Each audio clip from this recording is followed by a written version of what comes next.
You alluded earlier to a potential downturn. Like now is a good time to invest in Philly, hypothetically, because this is why we invest. We don't get hit as hard for a downturn. So I'm just curious, what are your predictions for the real estate market over the next, say, 12 to 24 months? I think you're going to see property values go down 5-10%, maybe 15%. I think that multifamily rents will be very flat. In fact, they'll maybe be net negative in end of 23, 24 if you count in concessions as a lot of supply gets, comes online. But I believe that will all get absorbed, and by 25 we'll be back in sort of appreciation, both on value and on rent mode.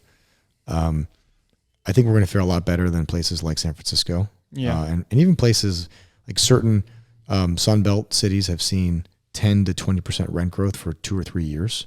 Those rents have to come back. Yeah. It's just they're not sustainable. Oh, you think the rent market is actually even going to correct downwards? Oh, it's happening. Yeah. It's happening in certain Florida markets, Carolinas, San Diego, Seattle, Arizona, Scottsdale, Phoenix. They're seeing Las Vegas too. Yeah. Rents are definitely going down in those markets. So you might have some people that, they have a balloon coming up or an arm and rents are dropping and they could be in rough shape.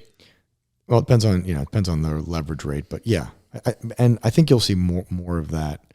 Well, there's two things. One is rate driven, right? So at any leverage rate, if you're replacing 3% money with 8% money, you could have a problem if you're levered too much. If you add on top of that your NOI is going down, that your could valuation's be less even kind at of a the same storm. leverage. So was that now switching to like a deal specific, talking about you recently pulled out of acquisition of 17th and Market. Was Josh, that real quick before we go there, I have one more. Yeah, like super quick. You're talking about a pullback in values you're expecting on the residential side. My devil's advocate question is just, where would that come from, being that supply is so low? I'm talking about the for rent market. Okay, so just for rent. For rent. I don't have for sale. You're not really in that market, so you don't have much of a. Yeah, I mean, look, the for rent market is different than the for sale market in that it doesn't trade every day like homes and condos do, right? Mm-hmm. And your leases are yearly, so that helps a little bit.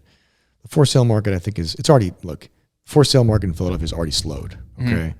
And more days on the market, more price reductions. Is it going to go down 20%? I don't think so, but I think we've seen peak value for this cycle for home values in the city. I think you're going to see them go down a little bit, but I don't predict, an 08 style 30%, kind of drop. We didn't drop 30% in Philadelphia anyway, but I don't. It was like 22 or something. A huge drop. Yeah.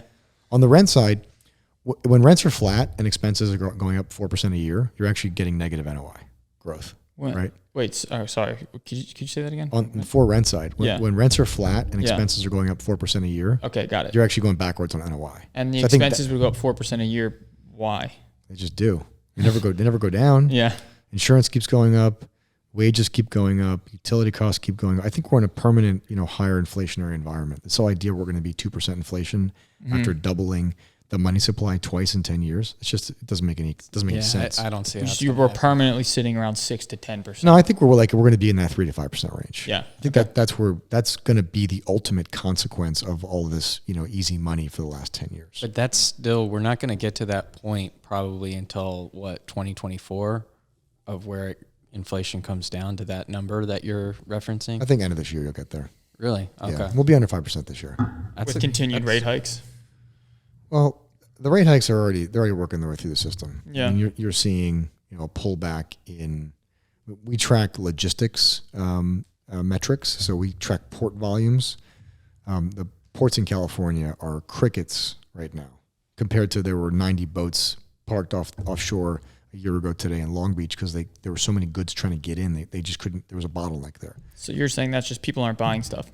I'm saying that that inventories are really high in the U.S., so there's less stuff coming in to kind of backfill, the inventories because there's less people on the front, on the consumer end buying stuff. So it's both.